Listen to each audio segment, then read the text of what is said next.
Page number 9 continued. In Troilus and Cressida, Chaucer has not only given us a fun and finished romance, but has endowed it with interest of character as well as of incident, and interest of drama as well as of narrative.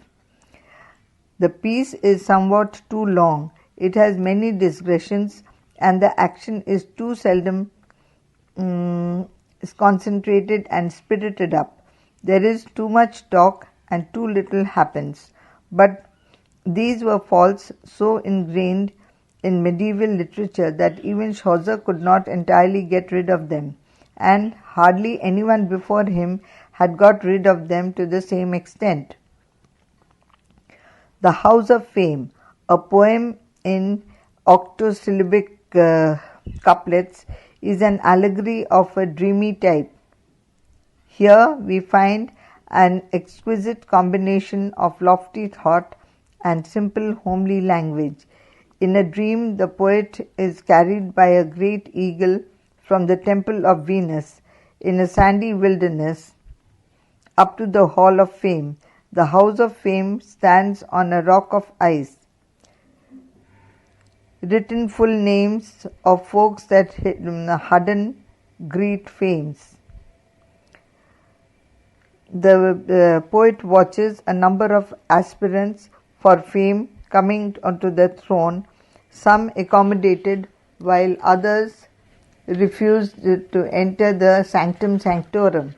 End of page 9, now page 10.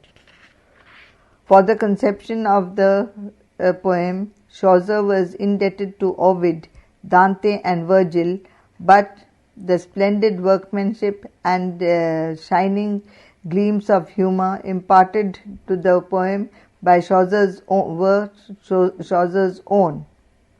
There is a verve, verve, and raciness in the poem. There is an infusion of the ironic and humorous element infinitely greater in strength in this poem than in any previous work. The entire poem is satirical in content. Chaucer satirizes the capriciousness of fame. Her house is built upon a rock, not of steel or of glass, but of ice, and half the names that have been given there are thawed away. This unstable record is shown to be worthless from the start. Crowd after crowd of suppliants approach the throne of fame, and their petitions are granted or refused for no reason better than the caprice of the goddess. But her tree good work is forgotten and bad remembered as good, and those who beg oblivion are doomed to remembrance. There is no law in her decisions. Sometimes the wicked are driven away with railing, and the good are honored. The fickleness of fame is the theme. If Chaucer has written no satire but this, his place in the list would not be low. The third great work of this period is The Legend of Good Women. The Legend of Good Women. Chaucer originally planned to narrate 19 tales of virtuous women of antiquity, remarkable for their chastity, sincerity, and devotion to love. He could compose only 8 legends. Of these legends, the story of this be perhaps the best. The poem is written in heroic couplet, and here Chaucer exhibits great skill and freedom in the use of the heroic couplet, which during the 18th century was perfected by Alexander Pope. 2 other poems of this period that deserve mention are Annelida and Arcite, and the Parliament of Fools, Foules. The latter has a fine opening and in the characterization of the birds shows Chaucer's true comic spirit. The English period from 1386 to 1400. The English period extending from 1386 to 1400 belongs Chaucer's masterpiece and monumental work, the Canterbury Tales. For the general ideas and plan of the tales, Chaucer was indebted to Boccaccio, but the execution and management of the tales is thoroughly English. 29 including Chaucer himself, meet at the Tabard Inn in Southwark with the object of setting out for a pilgrimage to the tomb of Thomas A. Becket at Canterbury. The 29 pilgrims are chosen from all classes of people of both sexes and of all ranks. The company includes a knight, a ploughman, a miller, a monk, a prioress, etc. And as they are depicted in the prologue to the main work, they provide an interesting, alive and thoroughly diversified company. At the suggestion of the host of the Tabard Inn, each pilgrim is required to narrate 2 tales on the outward journey and 2 of them on return. The object is to relieve the tedium of the journey and to provide merriment to the pilgrims. If the plan had succeeded, we could have more than 100 tales, but Chaucer could finish only 20 and left 4 in an incomplete state. The individual tales have their own prologues and are narrated with the raciness and humor. Leaving aside Chaucer's own tale of Meliboeus and the Parson's Tale,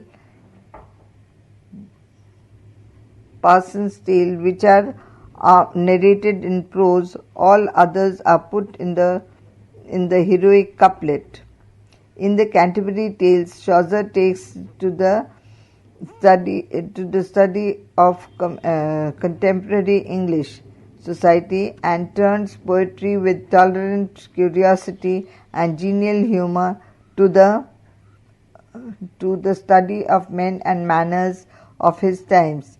He makes his group of pilgrims into a full-blooded picture of the society of times, the like of which is not to be found anywhere.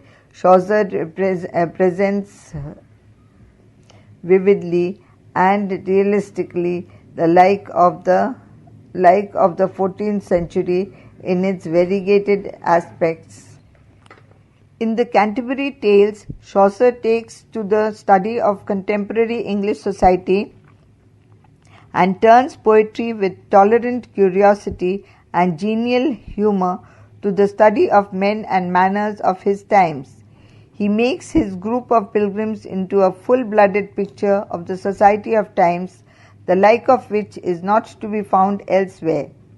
Chaucer presents vividly and realistically the like of the 14th century in its variegated aspects in the pages of tales and is truly the social chronicler of England in the late 14th century, as Froissart is the political and military chronicler of France during the same period.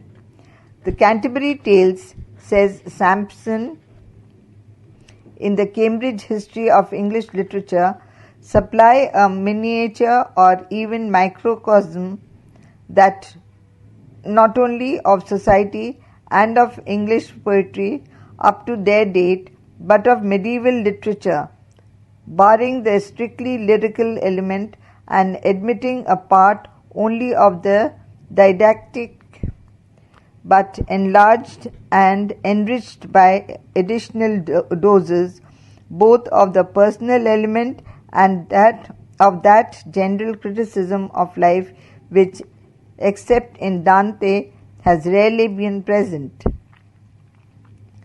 Chaucer's skill in characterization is equally well pronounced. In the prologue, and each one of his characters comes to our view in full form, exhibiting the peculiarities of his or her class. The tales bring out the poet's sympathy and gentle humanity and make him truly Shakespearean in his approach. The tastes justify the remark of Leguy that of all writers of genius, Chaucer is the one with whom it is easiest to have a sense of comradeship.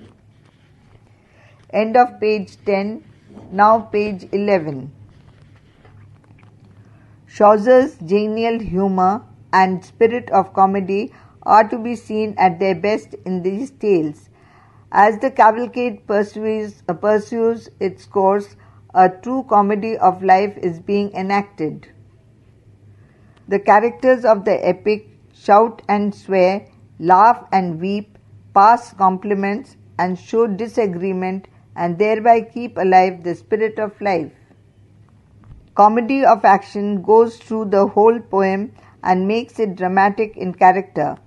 Chaucer lays the seed of modern drama and modern novel in these tales, which are rich in dramatic activity and sound in characterization. Though all but two are written in verse and abound in exquisite poetical touches, they are stories as well as poems, and Chaucer is to be regarded as our first storyteller, well as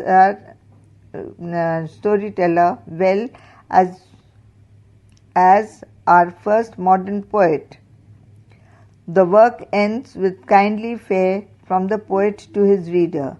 The title of the last section of the Canterbury Tales says, "Here taketh the makers of this book his love." Commenting upon the value and significance of Chaucer's work during the three well-marked periods of his life, Sainsbury, Sainsbury, Bury, Sainsbury remarks, "The French division is not only very largely second-hand, but is full of obvious tentative experiments. The author is trying his hand, which as yet is an uncertain one, on metre, on language, on subject, and though he often does well, he seldom shows supremacy and self-confidence of mature genius. In the Italian period, he has gained very much in these respects.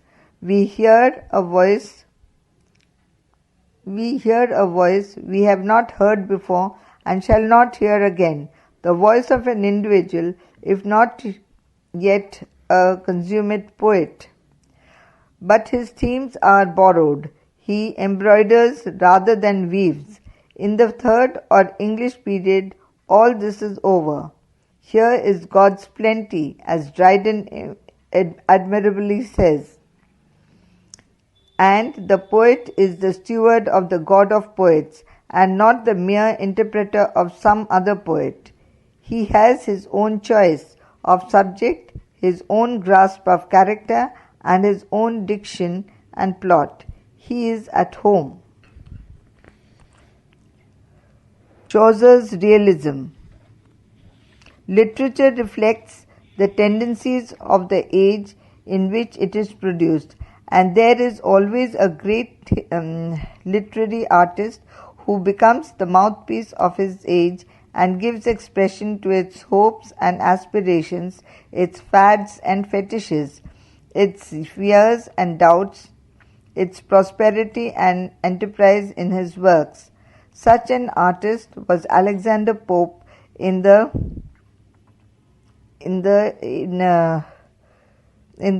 18th century, and Such a poet was Alfred Tennyson in the Victorian age. Pope faithfully represents his age, its social and literary tendencies in the poems such as Rape of the Lock, Dunciad, Essay on Man, and Essay on Criticism. In the Rape of the Lock, the poet directs his attention to the fashions and amours of the ladies of fashion represented by Arabella Fermor, and to the foppishness and gay frivolities of the courtiers and men of social disposition.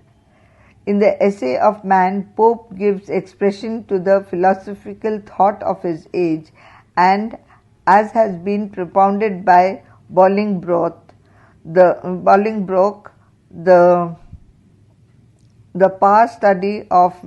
proper study of mankind is man, and it is no use delving deep into the mysteries of creation and the works of the divine being. Pope writes for the materialistic people of his times, to whom the mysticism of Blake and the subtleties of Berkeley were completely incomprehensible things. In the Dunciad, Pope let loose the floodgates of scurrilous satire, scurrilous, SCURRILOUS, scurrilous satire presenting the political strife of the times and the low moral standard to which the wits have fallen in those days. Like Pope, Tennyson was equally the mouthpiece of the Victorian society and represented the ideals, tradition, hopes and aspirations of the people. He reflected the fancies and sentiments of the Victorian England. To quote W. J. Long, for nearly half a century, Tennyson was not a man and a poet. He was the voice of a whole people, expressing in exquisite melody their doubts and their faith, their griefs and their triumphs. In the Princess, the poet undertook to grapple with one of the rising questions of the day, that is, the higher education of women and their place in the fast changing conditions of society. His Locksley Hall of 1842 is full of restless spirit of young England and of its faith in science, commerce and trade, while its sequel, Locksley Hall 60 years after, in 1886, shows the revulsion of feeling which had occurred in many minds when the rapid development of science seemed to threaten the very foundations of religion, and commerce was filling the world with the sordid greed of gain. In the Palace of Art, the poet describes and condemns the spirit of aestheticism, aestheticism,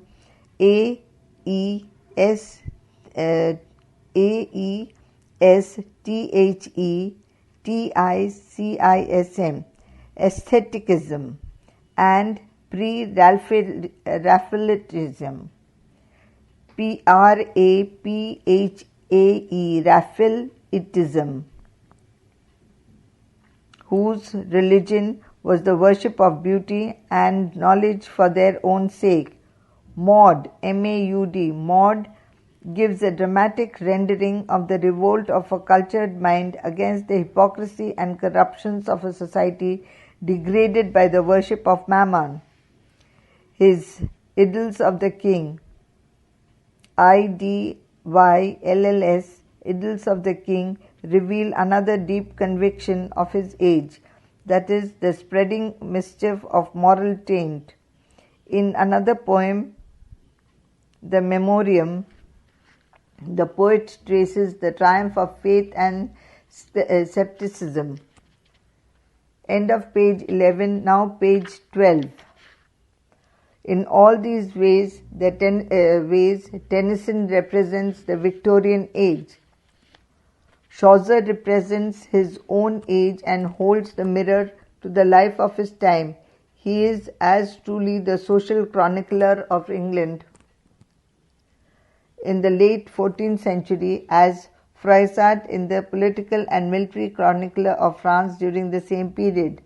His poetry reflects the 14th century not in fragments but as a complete whole. Other poets of his age direct their gaze and attention to only certain limited aspects of the time. For example, the unknown author of Pearl shows us the mysticism of refined minds. Wycliffe, the surging wave of religious reformation. Gower, the fear produced in the wealthier class by the peasant rising. Barbour, Barbour, Barbour, the break between literature of Scotland and of England, and the advent of patriotic Scottish poetry, and England, the corruption in the church and the religious order. Each of these authors throws light only on one aspect of the 14th century life. It is Chaucer's greatness that he directs his comprehensive gaze not on one aspect only of his times, but on all the wide and variegated life. He is the wide and capacious soul, and he takes a fuller view of his times more than anyone else could have taken in those days. Chaucer gives us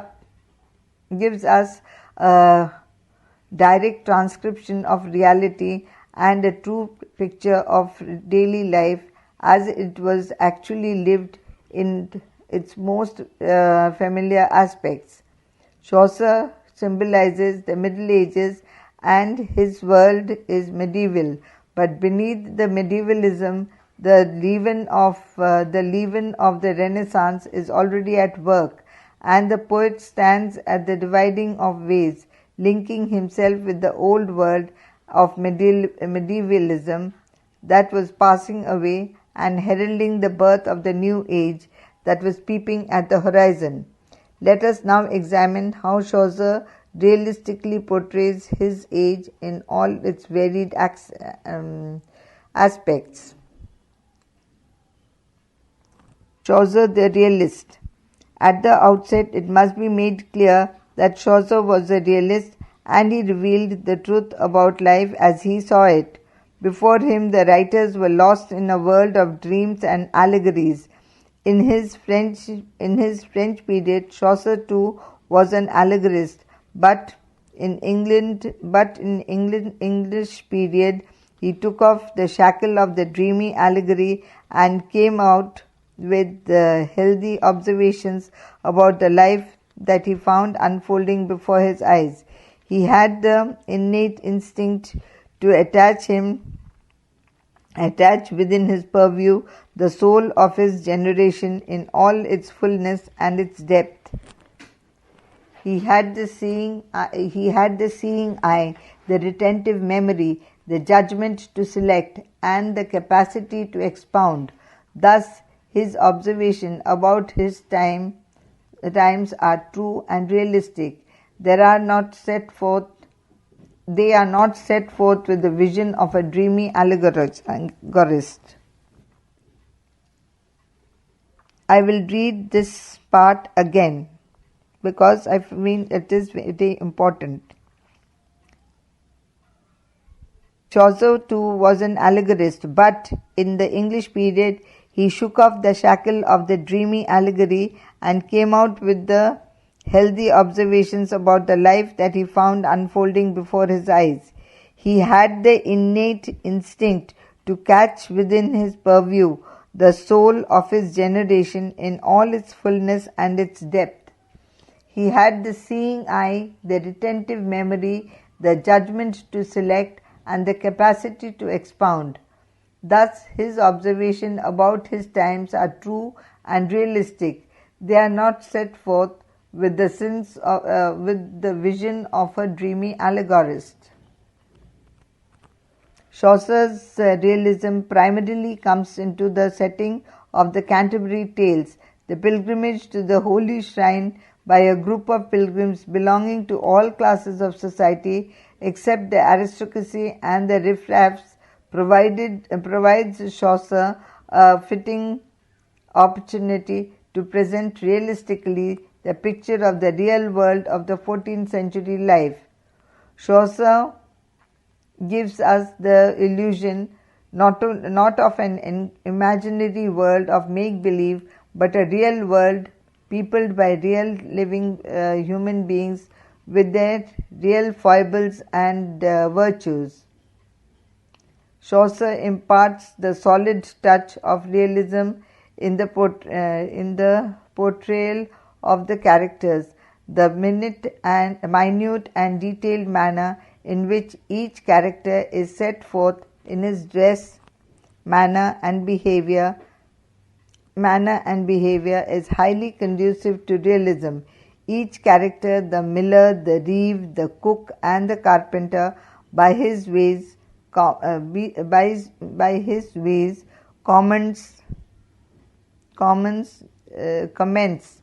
narration and humor, adds to the impression of realism that Chaucer seeks to present in the Canterbury Tales.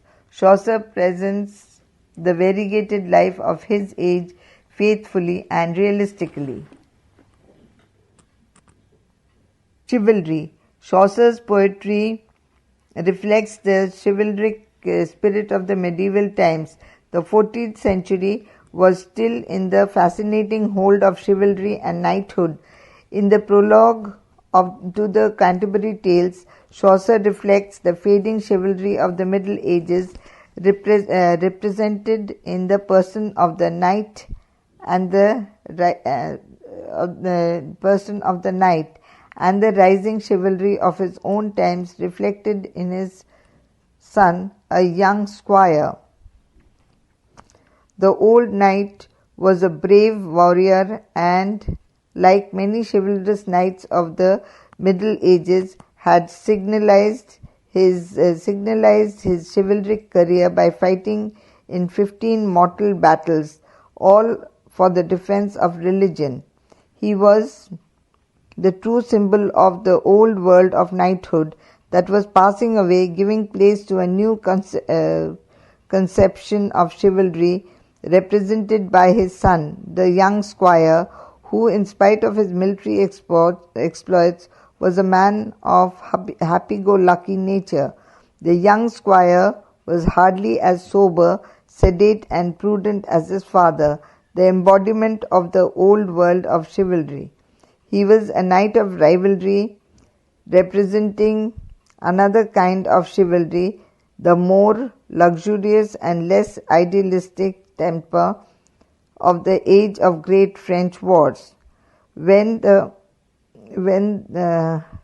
he was not lost in dreams of warfare like the knights of old. He took delight in singing and playing upon the flute. Well could he sit on hours and fair ride, he could songs make and well indite, just and eke dawns and wheel, portier and write. Political conditions of the time. In his tales, Chaucer realistically presented the political conditions of his times. He referred to the peasants' revolt, wherein bands of peasants armed with weapons turned out from the villages, plundering, looting, burning, killing the aristocracy of the age. In the clerk's tale and in the nun's priest's tale. In the clerk's tale, he referred to the stormy people, their levity, their untruthfulness, their indiscretion and fickleness, their garrulity and their foolishness, and he frankly gave his opinion that it was an act of great folly to have any trust in them. In the nun's priest's tale, Chaucer says, So hideous was the noise, our sight, that of Truth, Jock's Dackstraw and his Mayenne, not made, never shouts half so shrill, what that they any Fleming meant to kill. Chaucer had no love and liking for the rabblement, and hence in his works we have few references to this popular movement of the people out for grabbing power from the nobility. In this connection, Moody and Lovett observe the present rebellion and the Lollard agitation give us glimpses of an England, which Chaucer, in spite of the many sideness of his work, did not reveal. The Canterbury Tales contains few references to the plague, only one to the peasant rising and only one to Lollardy, and these references are casual or jesting. Chaucer wrote for the court and cultivated classes to whom the sufferings of the poor were a matter of utmost indifference. In Chaucer's presentation of the carpenter, dyer, tapper, commoners were getting on grabbing at this time. They were all clad alike, and each of them seemed to be burgess to sit in a yield hall a days.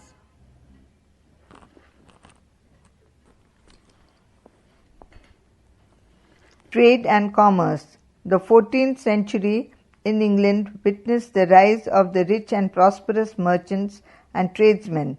They carried splendid business with European countries and were laying the foundation of England's industrial prosperity. Small traders and handicraftsmen grew into power and began to behave like aldermen, aldermen, and well-to-do citizens. The importance of self-consciousness of the smaller tradesmen and handicraftsmen increased with that of the great merchants. The middle-class people began to come into prominence and contested seats for Parliament. Chaucer makes reference to the rise of traders and merchants during his times, and his merchant is the type of the merchants that were gradually coming into prominence. The picture of the average merchant has a familiar ring about it. Quote, a merchant was their wish, with a forked beard in motley, and high on horse he sat, upon his head a Flandrish beaver hat, his boots clasped fair and fetishly. Medical profession. In the Chaucer's Doctor of Physic, we have an excellent picture of the medieval medicine man with his herbal remedies and his knowledge of astronomy, or what we should call astrology. Chaucer indicates that his medical studies had drawn him away from his study of the Bible. His study was but little on the Bible. Chaucer gives a slight dig at him for his fee-loving propensities. For gold in physic is a cordial, therefore he loved gold in special. The supposed medicinal value of the metal, so common not only in the Middle Ages but a century or so later, is here touched upon with an interest by the poet. Religious condition. Chaucer refers to the religious conditions of his times by creating the ecclesiastical characters in the prologue. He does not strike pointedly at corruption among the clergymen of the times, but he certainly presents realistically the fatty degeneration that had set in religious life of the times. The clergymen instead of devoting their time and energy to religious meditation and genuine redemption of fallen souls, had given themselves up wantonly to profligacy and Epicureanism. Chaucer does not attack, like Wycliffe or Lollard, any principle or dogma of Roman Catholicism, but certainly he cannot tolerate the growing corruption, laxity of discipline, and love of luxury prevailing among the clergy. He therefore satirizes these depraved and fallen ecclesiastics of his times. End of page 13, now page number 14. The picture of the clergy is presented by Chaucer is not at all encouraging. The monks had forgotten their original rule of poverty and labor. Chaucer's monk is a fat, well-fed individual who is more interested in hunting than in the performance of his religious duties. Other ecclesiastics are hangers-on and caterpillars of the church. The friar is a depraved fellow, for he knows all the town's taverns and even taverns, and every innkeeper and barmaid better than the lepers and beggar women. It does not accord with a man of his importance to have acquaintance with sick lepers, for he has all his acquaintance with the rich folk and sellers of the ritual. The franklin is still worse. He is a pleasure seeker and revels in drinking and fine eating. The summoner and the pardoner are traders in religion, selling religious pardon to those who seek their blessings for money. Chaucer represents these religious figures of his times in their true colors, and thereby he realistically provides a peep into the religious conditions of his age. Chaucer gives his ideal of true and saintly clergymen in the figure of the parson who should have served as the beau ideal to his other brother clergymen. The parson is a learned man, faithfully preaching Christ's gospel and devoutly instructing his parishioners. He is holy and virtuous. He is meek and polite. He is no hireling but a shepherd. Condition of women. Chaucer throws light on the condition of women of his times in the prologue as well as the Canterbury Tales.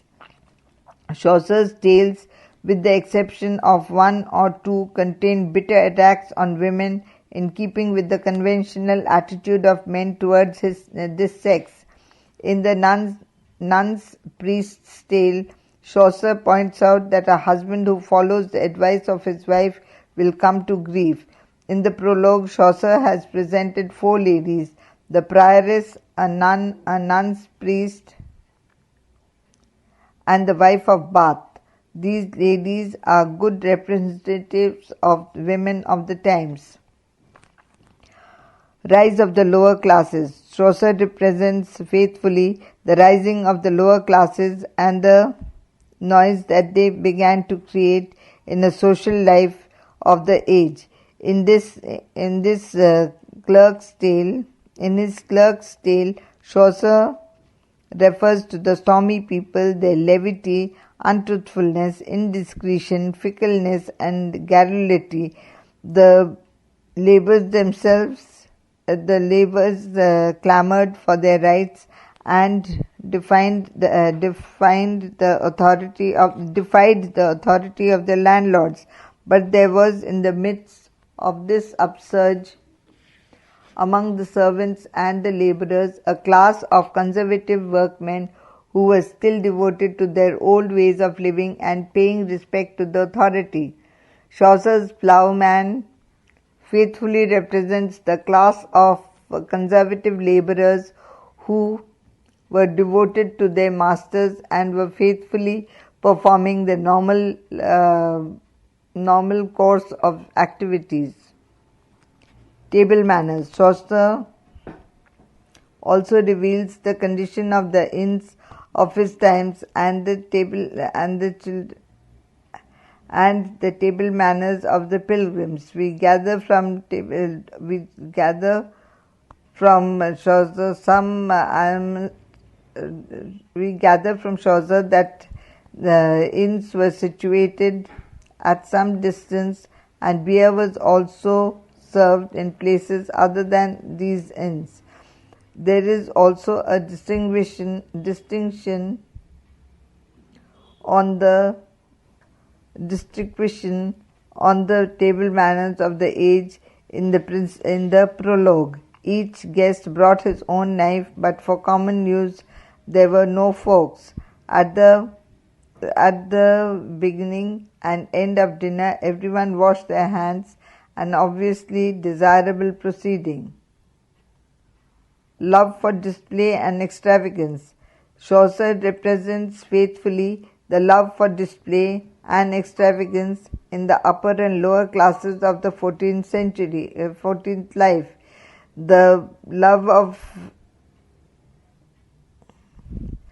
This love for display is shown in several characters. The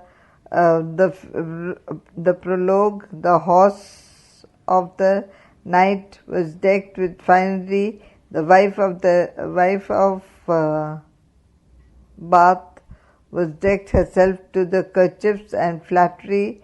The youthful squire put on his fine dresses, embroidered though he was, as it were a needle, all full of fresh flowers, white and sedal. The spirit of new learning. Through the character of the Clerk of Oxford, Chaucer had presented the interest that people of this age started taking in classical writers. The new learning began to be popular at this time, and as can be seen in the case of the Clerk of Oxford. Quote, "For him was liver have at his bed's heed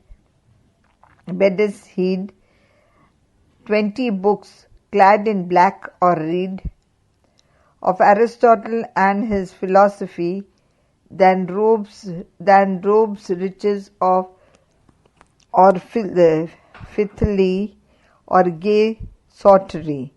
In these ways, it can be said unhesitatingly that Chaucer is the chronicler of his age, and he reflects his century not in fragments but almost completely.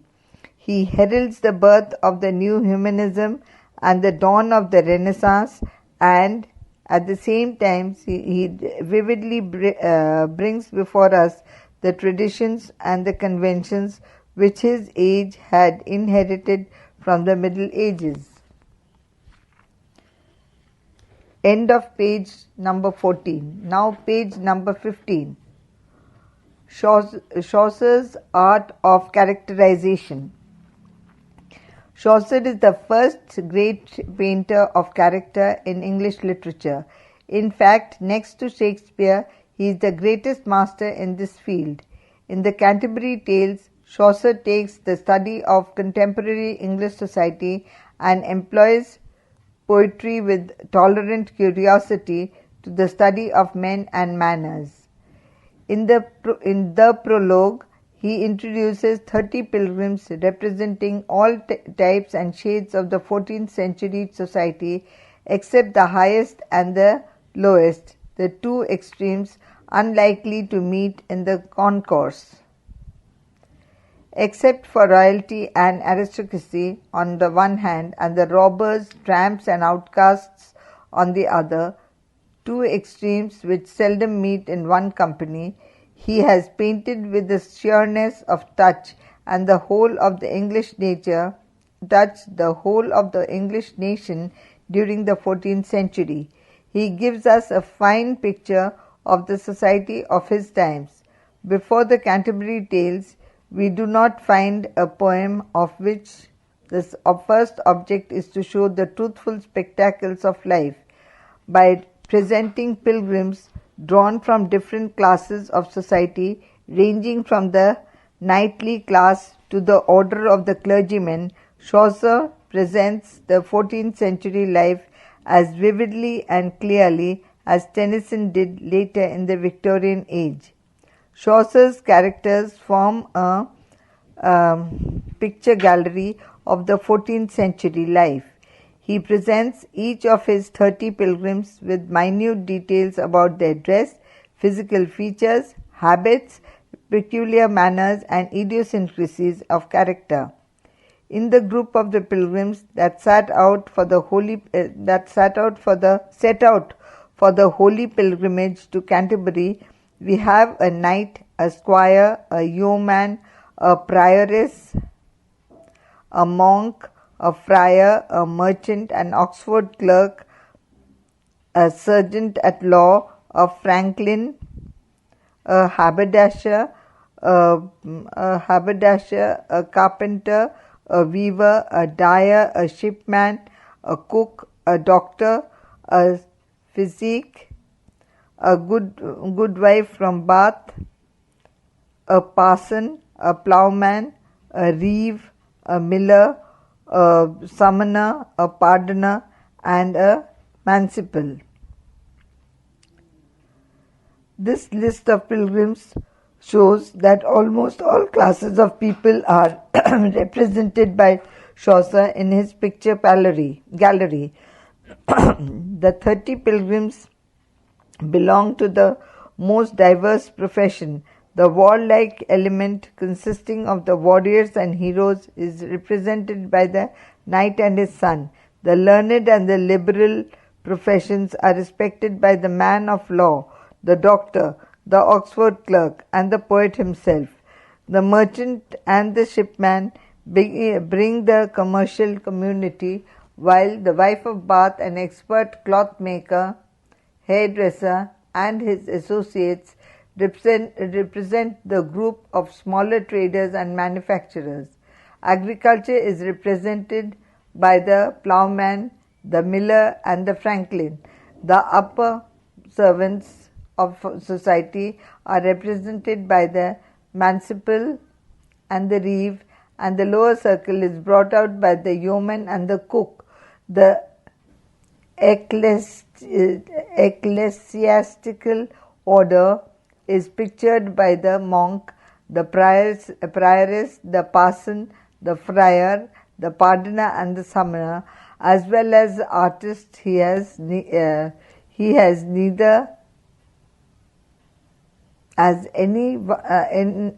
artist, he had neither hate nor disregard for any one of these characters.